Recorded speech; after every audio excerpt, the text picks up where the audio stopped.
Bom dia a todos, meu nome é Lélio, eu sou coordenador do canal Senhor Criminologia. É um prazer muito grande estarmos realizando um evento em homenagem a um professor que marca as ciências criminais do Brasil e, em especial, a história do Ministério Público Brasileiro. Eu quero parabenizar o grupo pela iniciativa e, sem maiores delongas, chamar o nosso host, que é o professor Zé Maria Panoeiro, e passar para ele para presidir esse evento do lançamento do livro coletivo em homenagem ao professor Arthur Gueiros, uma das maiores autoridades de ciências criminais no Brasil e no Ministério Público. Professor Zé Maria, a palavra do senhor. Sejam bem-vindos. E todas, estamos aqui reunidos para a apresentação da obra em homenagem ao professor Arthur Gueiros, que foi aí acolhida pela editora Tirante Loblante, a quem deixamos nossos cordiais agradecimentos na pessoa de Aline Gostinski. Agradeço ainda ao professor e membro do Ministério Público de Minas Gerais, Lélio Braga Calhau, sempre um parceiro com seu canal Senhor Criminologia, na difusão de conhecimento, em especial na área de criminologia, direito penal, direito processual penal e todas as suas variantes. É uma honra receber hoje aqui o professor Nicolás Rodrigues Garcia, que nos agraciou com uma contribuição no livro, a professora Maria Cristina Fernandes Gonzalez e o professor Fernando Galvão. Porém, eu vou passar a honra de saudar os nossos palestrantes para o Dr. Cláudio de Castro Panoeiro, secretário nacional dos Direitos da Pessoa com Deficiência e, por um desses acasos da vida, meu irmão, que eu tenho a alegria de conviver desde que me entendo por gente. Cláudio, a palavra é toda sua para saudar os nossos apresentadores. Uma boa tarde a todos. É uma grande satisfação participar de um evento dessa natureza, em homenagem ao professor Arthur Gueiros, como já dito, uma das grandes referências brasileiras na temática da criminologia, dando a sua contribuição a inúmeras gerações de juristas do nosso país. Também agradeço ao Dr. Lélio Braga Calhau, que através da sua página na internet, o seu canal no YouTube, é responsável pela difusão do conhecimento e dos grandes debates em torno do tema da criminologia. Especialmente, tenho a honra de convidar para a primeira apresentação o professor Nicolás Rodrigues Garcia, catedrático de Direito Processual Penal da Universidade de Salamanca. Os seus 800 anos de história encontra no professor Nicolás uma das maiores autoridades da ciência criminal no mundo, participante de inúmeros fóruns de debates internacionais sobre esse tema e sem dúvida, está entre as principais autoridades mundiais sobre o combate à corrupção. Uma pessoa que, do alto da sua humildade, formou inúmeros juristas na Europa, na América Latina, na África, e entre os quais esse que vos fala. Tive a honra de ser aluno do professor Nicolás, do mestrado em Direito na Universidade de Salamanca, e dele aprendi lições valiosas para o exercício das nossas atividades enquanto profissionais do direito. O professor Nicolás nos brinda hoje com um artigo a respeito da responsabilidade penal da pessoa jurídica na Argentina, o que demonstra, de um lado, a relevância que o tema tem para as sociedades contemporâneas e, mais, o seu conhecimento transnacional a respeito das ciências criminais. Sem mais delongas, passo ao professor Nicolás as palavras para que possa tecer considerações a respeito desse artigo e abrilhantar essa tarde e todos aqueles que terão acesso a essa divulgação do material. Professor, a palavra é toda sua. Muchas gracias. Muchas gracias. Muito obrigado por el convite, por la invitación a formar parte de esta sesión, de esta actividad académica en la que vamos a presentar públicamente el libro en homenaje al profesor Arthur Gueiros. Para mí es una satisfacción siempre trabajar con brasileros en Brasil o en España. Siempre en toda la experiencia han sido un ejemplo en el conocimiento jurídico, pero un conocimiento también que se tiene que extender a la experiencia humana, a la experiencia viva. Buen ejemplo de ello es lo que ha representado en esta universidad el paso absolutamente exitoso y ejemplar de Claudio Paneiro. Estar en una actividad académica donde podemos hablar de cuestiones relacionadas con ordenamientos jurídicos, con conjunto de normas, con sistema penal y sobre todo donde desde el punto de vista de la academia y del estudio, pero también desde el punto de vista práctico, con la presencia de profesionales de reconocido prestigio como los que están hoy aquí convocados en esta sesión y por supuesto los que han escrito en el libro en homenaje al profesor Gairos, pues es un motivo de satisfacción. Por mi parte he tratado de hacer en este libro una contribución relacionada con, podríamos decir, dos grandes tópicos del máximo interés en cualquier país, en cualquier ordenamiento jurídico, y que además recoge un poco cuál es la línea de trabajo en la que nos venimos desenvolviendo en la Universidad de Salamanca y en el grupo de investigación que dirijo en los últimos años. En primer lugar, el tópico de la corrupción no solo desde el punto de vista de las políticas represivas, de las políticas orientadas a la utilización de la parte, dijéramos, más dura del ordenamiento jurídico, básicamente todo lo que representa el Código Penal, pero también exigencias de responsabilidades a todos los niveles en el ámbito civil, en el ámbito administrativo.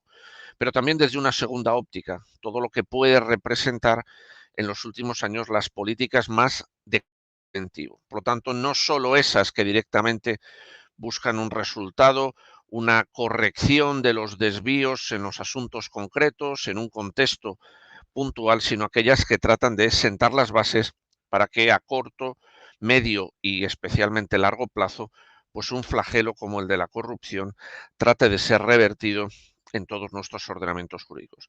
Y yo creo que todos ustedes pueden estar de acuerdo conmigo en que esa estrategia multidisciplinar en el enfrentamiento al problema de la corrupción desde ese doble faz preventivo y represivo se ha visto importantemente afectado por la decisión de política criminal o de política legislativa en general y también con un vector en el campo criminal, cuál es el de exigir responsabilidad a las personas jurídicas por hechos de corrupción. Por lo tanto, en esa combinatoria, por un lado, desde el punto de vista criminológico, hechos relacionados con la corrupción pública, por otro lado, desde el punto de vista de qué herramientas, qué respuestas puede dar un Estado de Derecho, hemos estudiado la responsabilidad de las personas jurídicas. Pero además, en ese trabajo le pedí colaboración al profesor Omar Orsi, doctor también en la Universidad de Salamanca, baluarte fundamental en nuestro grupo de estudio, en todas las actividades académicas que desenvolvemos. Él es funcionario del Ministerio Público Fiscal de Argentina, además de profesor universitario, para que, bueno, pues esas lecciones aprendidas o esas experiencias que de manera reciente hemos tenido en el ordenamiento jurídico español con la toma de decisión en la modificación del Código Penal en 2010 y en 2015 de poder imputar a una persona jurídica por la comisión de hechos delictivos, entre otros por casos de corrupción, ver cómo se veía desde un ordenamiento jurídico distinto. Porque una de las características que más adornan las actividades académicas que desarrollamos en la Universidad de Salamanca y que, bueno, pues tengo el honor y el gusto de liderar junto a otros profesores como el profesor Fabián Caparrós, el profesor Pedro Nevado, el profesor Fernando Rodríguez, es que nunca buscamos un estudio puntual y concreto de cómo esos grandes problemas son objeto de soluciones en un solo ordenamiento jurídico, o en este caso el ordenamiento jurídico español. Si nuestras titulaciones tienen como estudiantes a un 90% o por encima de estudiantes extranjeros, básicamente del continente americano, es justamente porque frente a esos grandes problemas, como en este caso puede ser la corrupción, pero podría ser el crimen organizado, el lavado de activos, la protección del medio ambiente, etcétera, etcétera, tratamos de hacer un planteamiento tratando de acercar a los estudiantes y a los estudiosos cuáles son las grandes soluciones a esos grandes problemas. Por lo tanto, el haberlo visto desde la óptica de España, el haberlo visto con profesionales como Claudio Panoiro, con tantos y tantos buenísimos amigos brasileros que vienen transitando nuestra casa de estudios en los últimos años, pues nos llevó a la idea de, bueno, vamos a ver y vamos a contrastar cómo en la República Argentina este problema de combinar corrupción y responsabilidad de personas jurídicas se aborda. Y ahí en ese trabajo van a poder ver cómo casi los denominadores comunes de este análisis son coincidentes con lo que sucede en otros países de la región. Por supuesto, también en el área europea, en los 27 países de la Unión, pero también con relación a los países del continente americano. No podemos olvidar que un problema de la trascendencia como el de la corrupción es objeto de tratamiento jurídico de las grandes organizaciones que a través de sus convenios, acuerdos internacionales y una panoplia importantísima de recursos tratan de poner orden y de fijar los grandes lineamientos en esa doble actuación preventiva y represiva. Por lo tanto, en el continente americano, lo que en general dice Naciones Unidas a partir de esa Convención de Mérida, en particular lo que puede decir la OEA u otros esfuerzos mucho más regionalizados, pues va a tener puntos comunes a lo que sucede, por ejemplo, en el continente europeo con los grandes instrumentos jurídicos tanto del Consejo de Europa como de la Unión Europea. Pues bien, en el caso argentino, y cuando tengan ocasión de ver este trabajo, estamos ante una materia novedosa, ante una materia que ha sido acuñada legalmente prácticamente en el último lustro. En el caso argentino, una ley de diciembre del año 2017 viene a fijar la responsabilidad penal de las personas jurídicas y dentro del ámbito de actuación de esa responsabilidad penal de las personas jurídicas se van a encontrar los casos de corrupción. Ahora, dentro de un tema tan absolutamente vasto y amplio como por un lado responsabilidad penal de personas jurídicas, por otro ese conjunto de hechos delictivos que podemos meter en ese concepto jurídico indeterminado de corrupción, en el trabajo nos vamos a centrar básicamente en cuáles son las dos grandes decisiones o las dos grandes herramientas que se arbitran para sacar adelante procesos penales en los cuales hay imputadas personas jurídicas.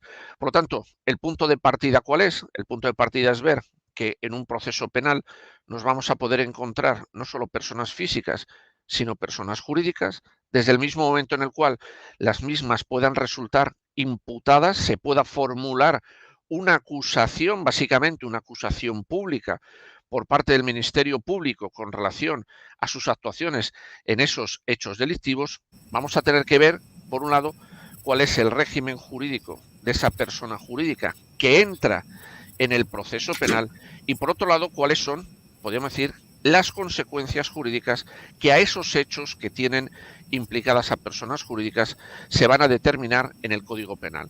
Por lo tanto, vamos a ver como por un lado los sistemas de atribución de responsabilidad a las personas jurídicas, como el ámbito de actuación material, cuáles son los delitos por los cuales se puede imputar a una persona jurídica, cuáles son las penas, las consecuencias jurídicas y cómo se puede llegar a distintos mecanismos de extinción, de prescripción y de exención de la pena, van a marcar el marco general. Pero evidentemente, por el perfil profesional y por el perfil del desempeño que tenemos, yo soy procesalista. En el caso de Omar Orsi, él está a caballo entre el penal y el procesal, no solo por su formación cuando hizo la tesis doctoral sobre lavado de activos, sino también por su desempeño en el Ministerio Público argentino. En la segunda parte nos centramos en dos puntos básicos y nucleares. En primer lugar, ¿qué papel va a tener el acuerdo de colaboración eficaz en el ordenamiento jurídico argentino?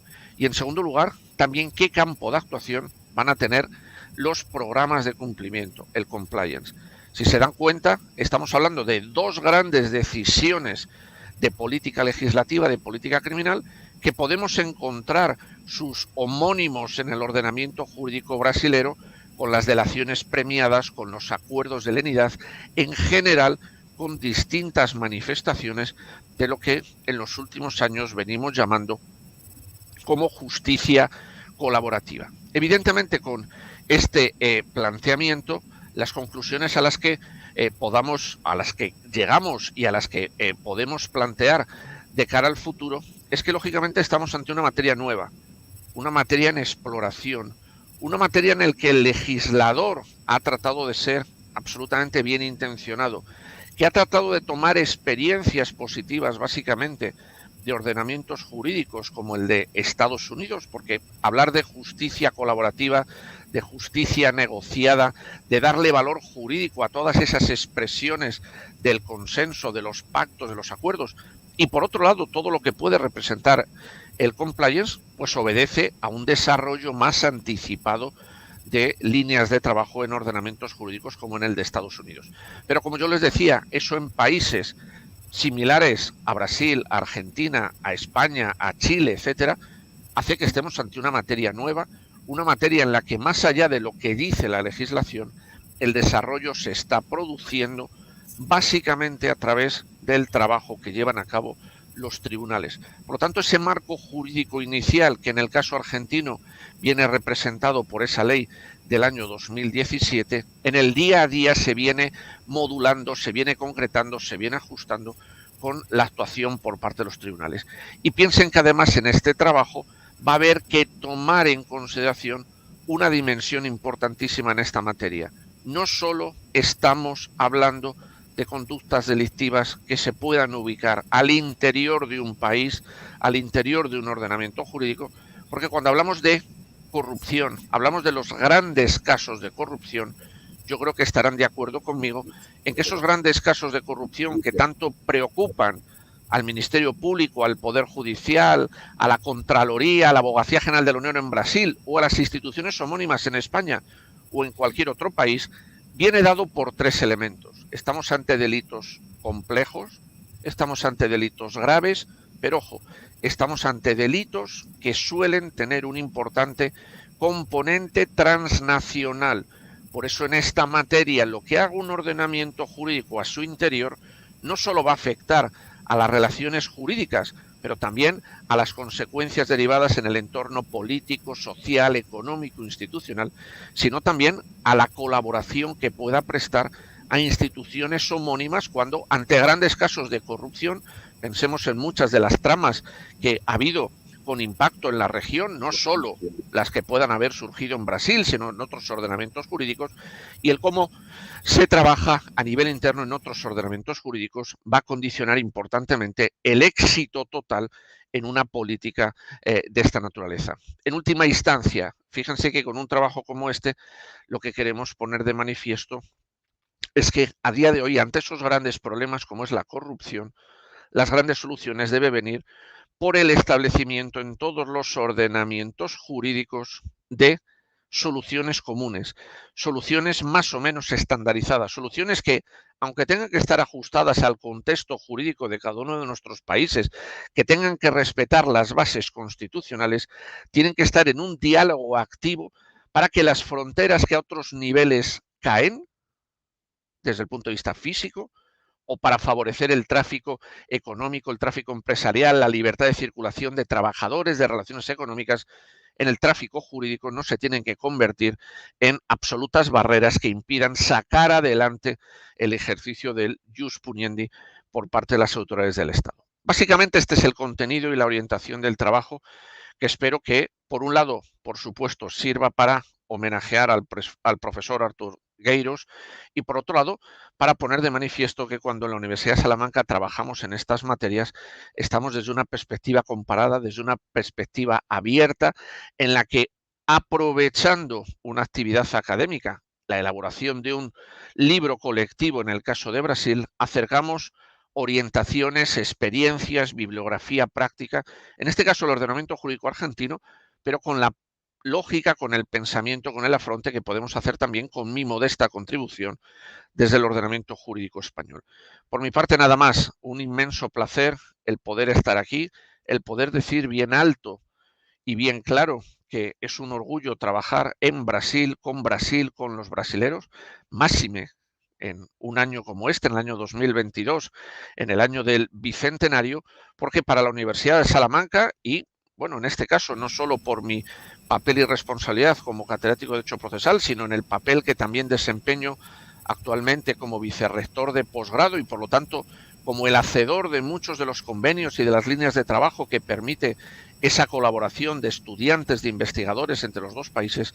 Es todo un honor, es todo un placer y es todo un ejemplo que profesionales, que estudiosos, que investigadores de su país vengan a formarse a España y sobre todo que cuando regresan a sus países no rompen los lazos, que los hermanos Panoiro hoy o que con motivo de la celebración de este libro por parte de los que, bueno, pues hemos querido reconocer al profesor Gueiros, pues es una buena muestra que ellos, los brasileros, pasan por la Universidad de Salamanca, pero también la Universidad de Salamanca pasa por ellos, la llevan como alma mater, la llevan como una universidad que llevan a gala la formación que han podido tener y por lo tanto ante la llamada que buenos amigos, como en este caso Claudio Panoiro, puedo hacer, yo solo puedo decir que sí, que cuándo, que qué tengo que hacer, que cuándo me pongo la corbata, porque ahí siempre me tendrán con todos ustedes. Muchísimas gracias, felicidades muy particulares al profesor Gueiros y por supuesto a quienes han hecho posible este libro, tanto desde la coordinación como la editorial Tirán lo Blanc, como a todos los autores en cuya nómina, en cuyo elenco me encuentro acogido. Muchísimas gracias. Muito obrigado, professor Nicolás. De fato, o tema que o senhor traz à luz é um tema muito interessante, que é o reconhecimento da possibilidade da pessoa jurídica ser responsabilizada por atos de corrupção. E o senhor diz com muita propriedade de que o êxito de qualquer medida para enfrentamento dessa criminalidade passa por uma leitura transnacional desses modelos. A Universidade de Salamanca é um berço da formação dessas ideias, pelo seu cosmopolismo, pelo que recebe de alunos de todo o mundo e difunde conhecimento. E termino com uma consideração que o senhor fez de que é muito verdadeira. A Universidade de Salamanca jamais sai de dentro de nós. Por onde vamos, somos, em alguma medida, salmantinos. Somos pessoas que, como eu disse alguma vez para a professora Cristina, não somos nós que brilhamos, mas Salamanca que brilha através da gente. Eu gostaria de pedir licença ao professor Fernando Galvão, e justamente dando espaço aqui à representação feminina da nossa mesa, para que a professora Maria Cristina possa tecer também breves considerações sobre o artigo que fala sobre o compliance, a análise criminológica dessas políticas que são adotadas hoje nas grandes empresas, possa também trazer um pouco do que foi a inspiração para esse artigo e quais são as propostas que ela deixa para o livro e para as gerações de brasileiros que vão se debruçar sobre ele. Gostaria apenas de destacar que a professora Cristina também foi aluna do professor Nicolás na Universidade de Salamanca, é mestre em Direito pela universidade e faz parte da nova geração de juristas que o professor tem a missão de formar a cada ano. Se destacou no seu trabalho de investigação, fez um período de investigação em Valência, na Espanha, e também um trabalho com organizações dos Estados Unidos, de maneira que, pouco a pouco, vai galgando espaços e acumulando experiências que estão refletidas, em certa medida, nesse artigo. Professora Cristina, eu peço à senhora que, então, possa nos brindar com algumas considerações sobre o texto e aquilo que a senhora imagina que fica de contribuição para todos nós, brasileiros, e que vamos ter acesso à obra. Muito obrigado. Bueno, pues muy buenas tardes. En primer lugar, agradecer las palabras de nuestro querido Claudio Panoeiro. Claudio es una persona con mucha luz. Puede que la culpable de esa luz sea Salamanca. Salamanca, sobre todo, a partir de las 7 de la tarde, cuando se vuelve dorada.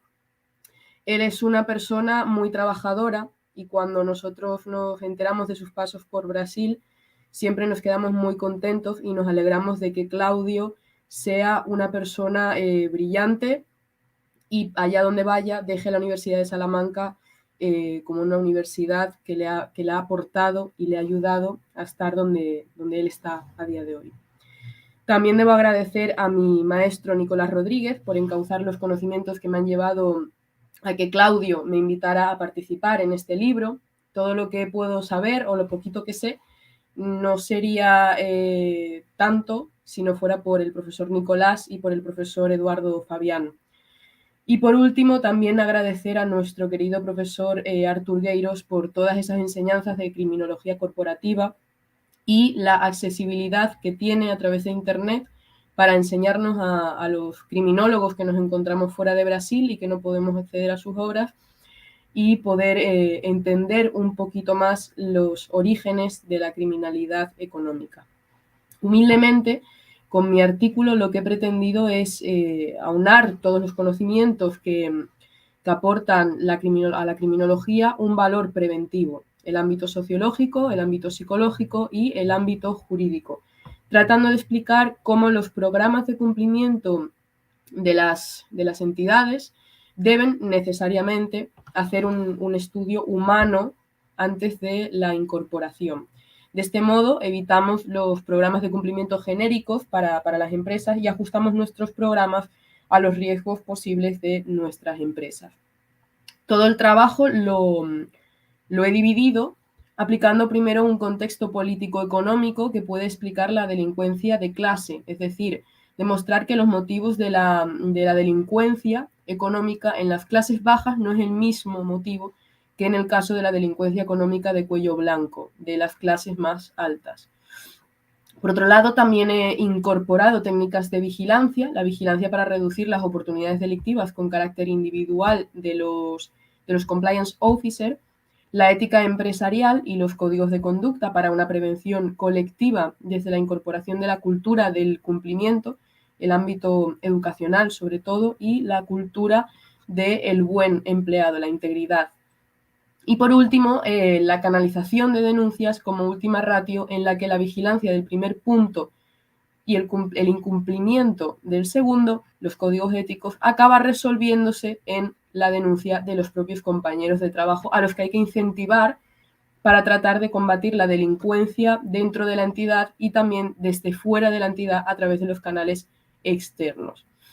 He tratado de ser muy, muy contundente, sobre todo con la teoría de la elección racional y aquellas medidas que influyen sobre la elección no solo de los corruptos, ese cálculo que realizan el agente corrupto a la hora de delinquir, sino también de los potenciales denunciantes, que les lleva a los denunciantes a informar, a alertar, y cómo podemos nosotros, desde nuestra propia empresa o desde nuestra administración pública, incentivar esos comportamientos cívicos del ciudadano de a pie. En este sentido, el valor de las teorías criminológicas, que hay una cantidad innumerable dentro del artículo, es superior cuando hablamos de lo que bien ha dicho el profesor Nicolás Rodríguez, el valor de las políticas preventivas, sobre todo los canales de denuncia, insisto, tanto internos como externos.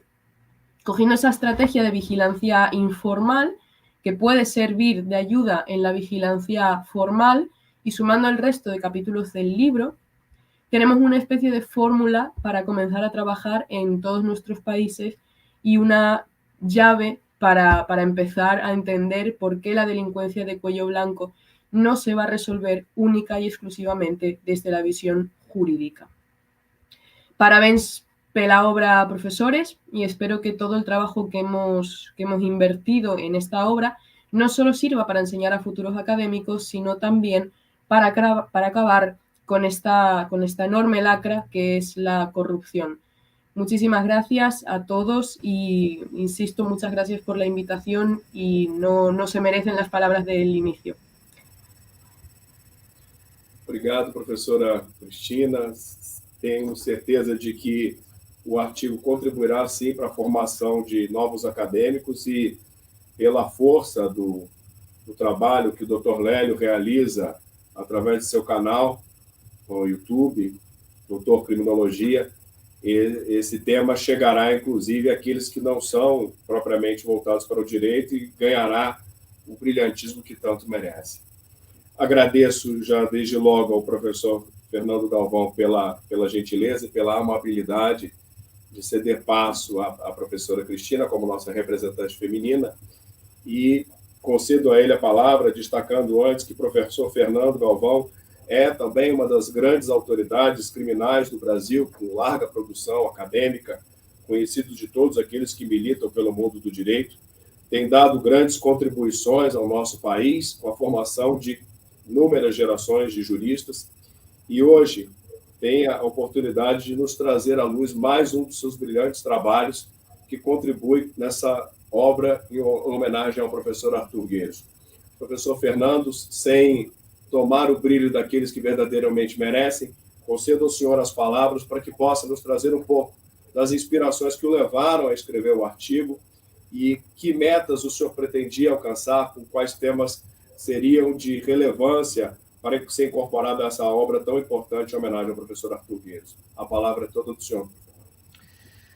Doutor Cláudio, muitíssimo obrigado pelas amabilíssimas palavras, né? Pela acolhida nesse evento. Para mim é uma alegria e uma honra muito grande poder participar tanto do livro, em homenagem, justíssima homenagem ao querido amigo, professor Arthur Gueiros, professor titular, né, da UERJ, quanto também desse encontro ao lado de pessoas assim importantíssimas e a oportunidade de apresentar, ainda que rapidamente, uma inquietude que, imagino, compartilho com o professor Nicolás. O meu artigo também trata da responsabilidade penal da pessoa jurídica, que é um tema que eu estudo e até tive uma atividade prática bastante interessante enquanto promotor de justiça de meio ambiente, que fui por alguns anos, hoje não mais. Mas eu tive a oportunidade de vivenciar não só a, digamos, dificuldade prática ou teórica de articular as denúncias e os procedimentos criminais em relação à pessoa jurídica, como também as dificuldades do dia a dia, né, da prática, de alguma resistência do Poder Judiciário em relação a esta forma de responsabilidade que, me parece, projeta o direito penal para um futuro melhor, de maior eficiência e de enfrentamento de questões importantes e, como o professor Nicolás mencionou, transnacionais, né? Questões de uma dimensão muito importante.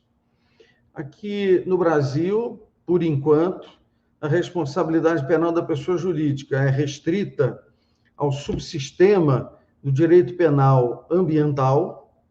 Então, apenas em relação a crimes ambientais, nós podemos trabalhar com responsabilidade penal de pessoa jurídica e, lamentavelmente, temos, no meu estado, ou no estado em que eu hoje moro e trabalho, casos de muita relevância que envolvem responsabilidade penal de pessoa jurídica, casos que são internacionalmente conhecidos, como os rompimentos de barragens que atingiram a população, né, as propriedades nas cidades de Mariana e, mais recentemente, Brumadinho, com um número elevadíssimo de mortes, né?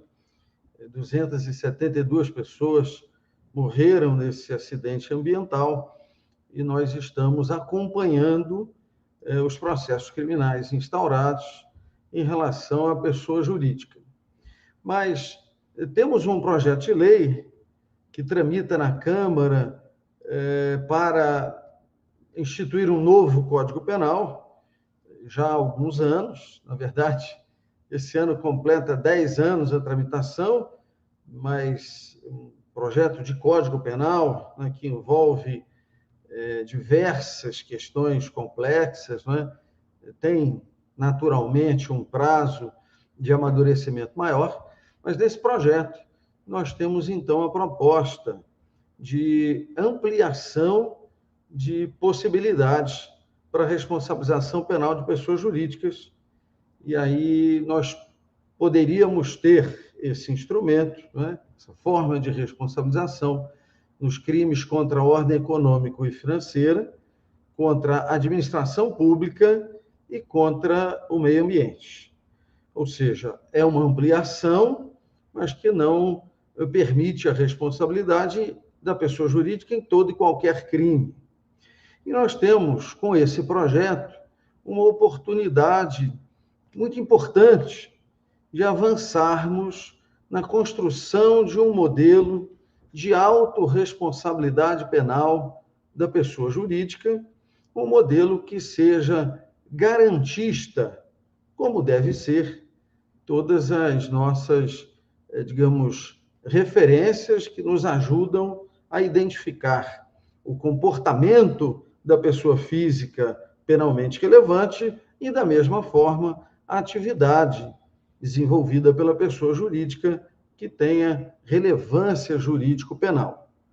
A nossa referência da Constituição, me parece, indica a necessidade de construir um modelo de autorresponsabilidade, porque o parágrafo 3º do artigo 225 da Constituição diz expressamente que a responsabilidade da pessoa jurídica decorre de uma infração normativa que lhe seja diretamente atribuída.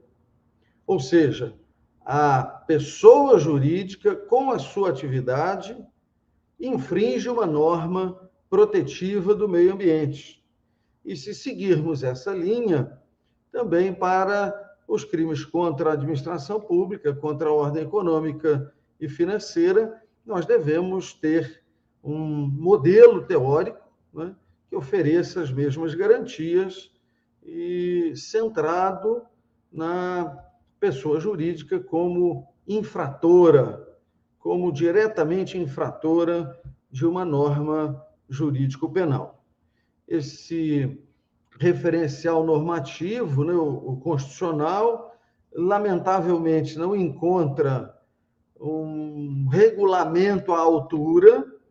Nós temos a previsão da responsabilidade penal de pessoa jurídica na legislação infraconstitucional apenas em um artigo da Lei de Crimes Ambientais, que estabelece poucos requisitos, e requisitos que não se conciliam exatamente com um modelo de autorresponsabilidade, salvo se fizermos muitos ajustes e ainda assim não atendemos à necessidade de garantia, que deve também ser predisposta em favor das pessoas jurídicas.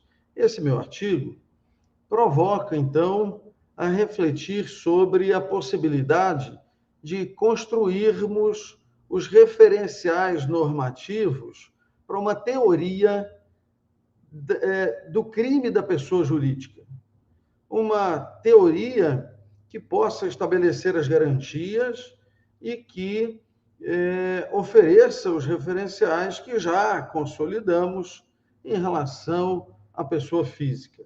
De maneira muito sintética, muito apressada, eu proponho, mencionando, né, a proposta do artigo, eu proponho que façamos normativamente a equiparação, claro, em um artigo expresso na lei, entre a atividade da pessoa jurídica e a conduta que é descrita no tipo penal incriminador, sem necessidade de reformular todos os tipos para centrá-los na atividade da pessoa jurídica.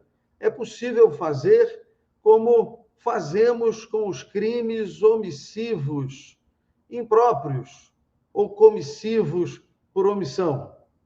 na dicção do nosso Código Penal, o parágrafo 2º do artigo 13 nos diz, então, que a omissão é penalmente relevante quando e estabelece os requisitos.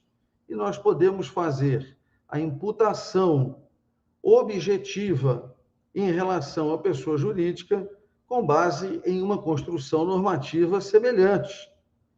Quando nós pensamos em imputação subjetiva, nós hoje já compreendemos que o nosso modelo não é da teoria do crime, não é um modelo de constatação. Nós não conseguimos constatar o elemento subjetivo que orienta a conduta das pessoas físicas. O que nós podemos fazer é atribuir a conduta dolosa ou atribuir a conduta culposa segundo determinados critérios. E, na perspectiva de uma atribuição, podemos, sim, fazer uma atribuição de atividade numa perspectiva dolosa ou culposa com base em critérios estabelecidos normativamente. Não é? E importa perceber que nós hoje trabalhamos com um referencial que nos oferece essa possibilidade. Entre os requisitos estabelecidos pela Lei de Crimes Ambientais para a responsabilização da pessoa jurídica, nós temos, então, a decisão do representante da pessoa jurídica ou do órgão colegiado dessa pessoa jurídica. E referências que acabam sendo, de certa forma, dissonantes, porque a decisão do representante é decisão da pessoa física e decisão do órgão colegiado é uma decisão que se reconhece à própria pessoa jurídica. Precisamos ajustar melhor os nossos referenciais e me parece que uma teoria do crime se faz necessária, baseada em artigos expressos da lei que possam fazer a imputação objetiva, baseada na atividade da pessoa jurídica, a imputação subjetiva para conformar, então, aquele tipo penal incriminador, um dispositivo que estabeleça possibilidades de exclusão da ilicitude de uma atividade que já se reconheceu típica, e também artigos ou referenciais normativos que estabeleçam os critérios em que se possa reprovar uma pessoa jurídica e estabelecer a medida desta reprovação.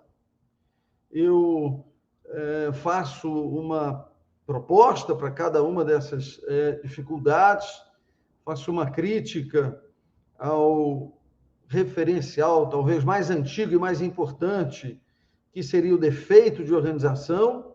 Me parece que o defeito de organização não pode ser a essência de uma reprovabilidade, não é? E colocando, né, em aspectos específicos da teoria do crime, traríamos segurança para a aplicação desta forma importantíssima de responsabilidade.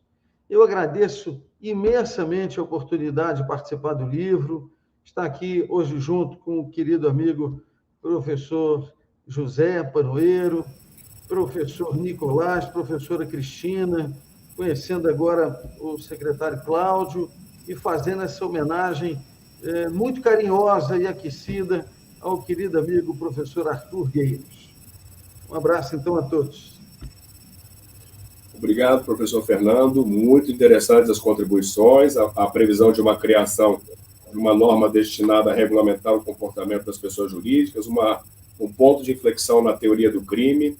Tenho certeza de que todos serão enriquecidos a partir da leitura do artigo. Eu já peço, eu vou passar a palavra ao Dr. José Maria Panoeiro, e já me despeço porque tenho um compromisso agora no Congresso Nacional, mas deixo aqui, acho que como mensagem que fica desse encontro, os laços que se estabelecem entre a Universidade do Estado do Rio de Janeiro, o Ministério Público de Minas Gerais, o Ministério Público Federal e a Universidade de Salamanca. Como o professor Nicolás bem disse, existe uma linha de investigação dentro da Universidade de Salamanca, hoje comandada por ele e pelo professor Omar Orsi, com muito brilhantismo, que os laços, certamente, a partir do lançamento dessa obra, professor Gueiros, que não se encerra numa homenagem, pelo contrário, é a semente que se joga à terra e, a partir daqui, nasce uma floresta.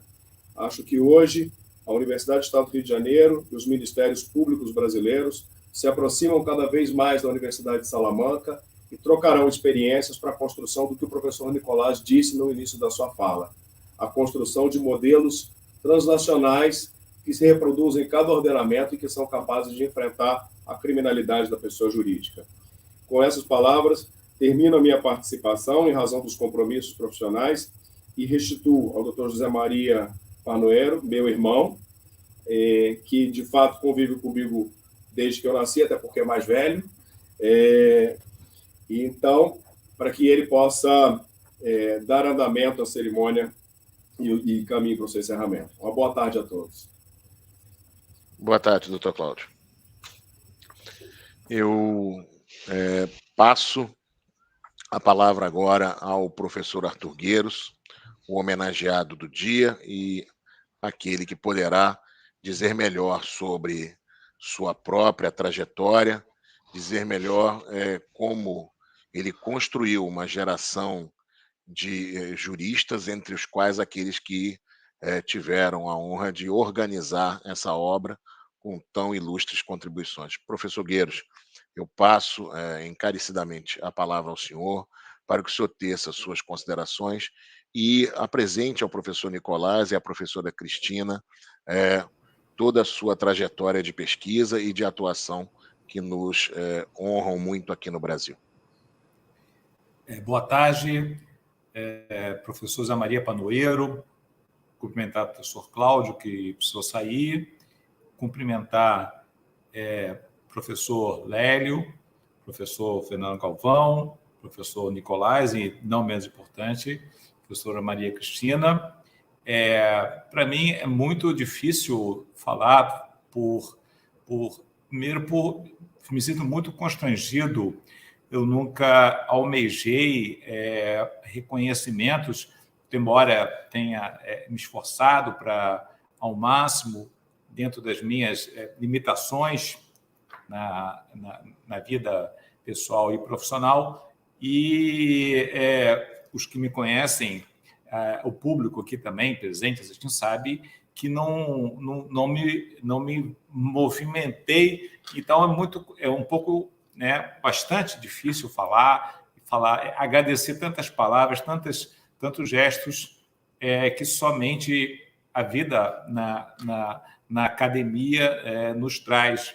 Eu já tinha recebido convites no passado de livros em homenagens, eu declinei, agradeci, porque não me sentia à altura em razão do meu pequeno porte no meio da academia do Brasil. Então, eu declinei porque não era. E, entretanto, fui surpreendido com esse convite irrecusável de 3 pessoas muito queridas, organizadores da obra, o professor José Maria Panoeiro, a professora Cecília Schoeri e o meu querido amigo, professor Guilherme Krieg. Então, foi uma situação, eles quase que me colocaram na parede e não era, não almejo, acho que não. A gente procura o reconhecimento, todos que trabalham, que têm ideais, mas não no sentido de uma promoção pessoal. Então, é uma coisa difícil para mim. A gente luta para difundir conhecimentos, para, talvez mais importante, servir como uma ponte para que outros, melhor, né, mais capacitados, possam expressar suas ideias. Acho que essa, digamos, é a grande missão, talvez, que eu tenha tentado aglutinar pessoas interessadas e que elas sim, possam brilhar e serem uma ferramenta importante do progresso científico do Rio de Janeiro, da Universidade do Estado de Janeiro e do nosso país. Então, acho que não estou me justificando com modéstia, não era o que eu procurava. Outros móveis me fizeram, como, por exemplo, a criação do nosso centro de pesquisas em crimes empresariais e compliance, o professor João Marcelo de Araújo Júnior, meu professor de Direito Penal da UERJ, né, um dos grandes nomes do direito penal econômico no Brasil, este sim, né, merecedor dos elogios, e aglutinar nesse espaço pessoas interessadas em discussão de temas como os que aqui eu tive a alegria de assistir à exposição e também de ler, né, na obra Homenagem. Então, acho que é esse o papel, talvez, do professor, no sentido de procurar um ambiente para que os alunos, os doutorandos, pesquisadores, mestrandos, possam eles, né, difundir. Então, é só deixar esse esclarecimento, é muito difícil, né? Repito, agradeço imensamente, não tenho, na verdade, como agradecer. Com relação à minha trajetória, eu fui aluno da Universidade do Estado de Janeiro, eu venho de uma família modesta, humilde, de uma cidade vizinha, Rio de Janeiro. Ingressei por acaso, porque eu nem sabia muito bem o que era a Universidade do Estado do Rio, tinha outras universidades, e eu ingressei em 84 e me formei, fiz carreira jurídica, onde, né, até ao presente momento estou no Ministério Público Federal, atuando na área criminal desde o meu ingresso, e depois eu retornei à academia, ao UERJ, e comecei uma carreira como professor. Não imaginava chegar até tão longe, né, nessa trajetória, e o que acho mais importante, né, foi a convivência, o contato com os alunos, preparar uma aula, ouvir a dúvida, ouvir a opinião dos alunos. Isso é um estímulo, né, que nos faz procurar saber mais, estudar mais, conhecer mais, para dividir e trocar. Então, isso foi uma experiência muito, muito enriquecedora, e fui alcançando, né, alguns postos, né, fiz as minhas qualificações, mestrado, doutorado, pós-doutorado, e aconteceu, né, da minha titularidade, que foi uma grande felicidade, né? A gente procura, né, alcançar, né, sempre de uma maneira humilde, respeitosa, e em coincidência, em paralelo, surgiu esse convite, né, dos meus queridos, que foram orientando, alguns já têm doutorado, e muito mais feliz, impressionado com a quantidade de participantes dessa obra, né, organizada pela editora Tirã, a quem eu também agradeço, e, né, um número muito grande de participantes, né, não quereria mencioná-los, né, para não cometer, né, uma injustiça de esquecer um nome ou outro. E com relação aos tópicos que eu acabei de assistir, gostaria também de dizer que são temas que eu tenho muito estudado, me interessado: a questão da prevenção da corrupção, a questão da responsabilidade penal da pessoa jurídica, e a questão da criminologia econômica e empresarial, que por acaso foi o artigo que eu contribuí, né, num tema talvez próximo da exposição da professora Cristina aqui. Né? Então, professor Panoeiro, só a dizer, né, e dizer que, assim, que eu acho que não tenho palavras, eu fico muito feliz com tudo e com essa aproximação com a Universidade de Salamanca, né, nossa, né, universidade para nós, né, é uma referência fundamental para todos nós. Eu tive a oportunidade de estudar, estar lá, assistir eventos na Universidade de Salamanca, e dentro dessa temática, né, que é o objeto da obra, do direito penal econômico e empresarial, e um tema que, né, o professor Galvão mencionou, o professor Nicolás mencionou, a análise à legislação argentina. Eu reputo, né, inclusive escrevi isso no meu livro, eu reputo a lei argentina anticorrupção como uma lei de segunda geração. A brasileira foi de uma primeira geração, a brasileira é de 2013, 2014, é um projeto antigo. A Argentina veio depois, né, numa outra geração mais moderna do que a brasileira. A brasileira, nesse momento, está defasada, muito, né, como foi, inclusive, mencionado aqui. Então, nós temos que aprender para evoluir nesse tema, né, usando uma expressão brasileira, um tema que está mal parado, né, mal resolvido do ponto de vista legislativo no nosso país.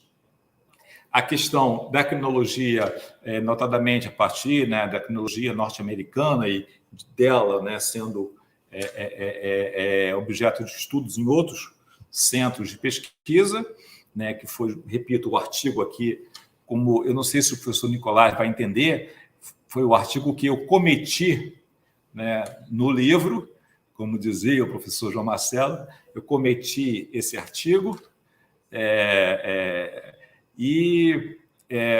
responsabilidade penal do professor jurídico, já conheço a obra, né, do professor Galvão, e cada vez mais aprendo sempre. Professor Panoeiro, acho que é muito difícil falar, né? Agradecer enormemente, não almejava, não esperava, não acho que eu era merecedor, não estou sendo modesto por ser, né? Não é isso que a gente, né, procura, que acha importante, outras coisas que a gente acha mais importante, fazer, falar, ouvir, debater, dar uma opinião, ouvir uma opinião, reformular a opinião. Isso é que nos move para estar sempre aprendendo, né? Sempre sabendo que a gente é um processo que está sempre em construção. E com essas brevíssimas palavras, as quais eu tinha preparado aqui um texto, mas eu não conseguia, em razão da emoção aqui, seguir.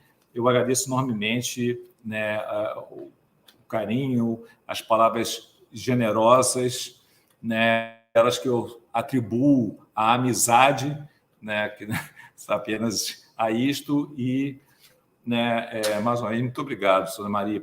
Devolvo a palavra ao senhor nessa transmissão do queridíssimo canal Senhor Criminologia, né, um parceiro nosso também já de tempos.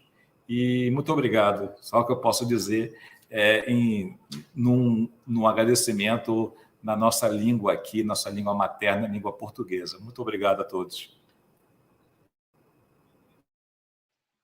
Professor Gueiros, a homenagem é absolutamente merecida. Professor Nicolás, eu gostaria de agradecer mais uma vez sua participação encarecidamente. Confesso que estudarei com carinho a possibilidade de visitar Salamanca, não apenas para entregar-lhe o livro e a camisa do nobre Vasco da Gama do Rio de Janeiro, mas também para um estudo de pós-graduação, de pós-doutorado. É com alegria que eu posso dizer que li o texto do senhor sobre o que nós chamamos no Brasil de confisco alargado, ou comiço, né, espanhol, e me foi muito útil para compreender algumas questões que são debatidas no âmbito do combate à lavagem de dinheiro. A academia no Brasil precisa desempenhar, em especial, por pessoas como o professor Gueiros, como o professor Galvão, um papel de ser uma barreira contra qualquer retrocesso no enfrentamento à corrupção e à lavagem de dinheiro. Muitas das vezes existe aquilo que Borelli chama na Itália de ajuste do crime econômico-político. E esse tipo de ajuste reflete no parlamento em medidas que esvaziam a reprovabilidade penal de comportamentos de colarinho branco. Então, é uma honra tê-lo aqui, tê-lo nessa homenagem. Professor Gueiros, sinta-se merecedor de todo dessa deferência, de termos conseguido trazer o professor Nicolás. Professor Galvão é um parceiro de luta do debate dogmático que traçamos, e professor Lélio, eu não preciso nem dizer, é mais que um amigo, né? É aí um difusor de ciência e de conhecimento. Professor Nicolás, se o senhor quiser tecer alguma outra consideração, eu passo a palavra ao senhor, senão nós podemos encerrar esse breve e maravilloso encontro. Simplemente dar las gracias y el privilegio de haber podido estar esta tarde con ustedes. Tienen las puertas de la Universidad de Salamanca abiertas para ustedes, para sus colegas y bueno, con nuevas tecnologías, con la recuperación de la movilidad después de esta pandemia de la que vamos saliendo progresivamente, estoy seguro que actos como este irán seguidos de otros muchos en Salamanca, en Brasil, haciendo más grande esa ligazón que amigos grandes de todos los que estamos aquí, bueno, pues han ido tejiendo en los últimos años con unos resultados espectaculares y sobre todo dejando el nombre de Brasil y de sus instituciones muy alto. Muchísimas gracias a todos y felicidades fundamentalmente al homenajeado, porque si estamos aquí es para reconocer y tributar pues una expertise, un trabajo, un conocimiento, porque bueno, yo antes lo iba a destacar y suena un poco fúnebre, pero hay que decirlo. A mí no me gustan los homenajes cuando alguien fallece, a mí me gustan los homenajes en vida, para que el homenajeado lo disfrute, lo valore y vea a sus colegas que lo aprecian, que lo reconocen y que lo tienen como maestro. Por lo tanto, que esto haya sucedido así, yo creo que es un motivo de alegría y de satisfacción. Y por lo tanto, nada, felicidades, un fuerte abrazo desde España, en la tarde de España, en la mañana, mediodía suya. Y ya saben, tienen aquí a una universidad amiga, tienen un profesor amigo, están en su casa. Muito obrigado, professor. Uma boa tarde a todos. Boa noite em Espanha e até um próximo encontro. Falou, um abraço, hein? Tchau, tchau. Tchau, tchau.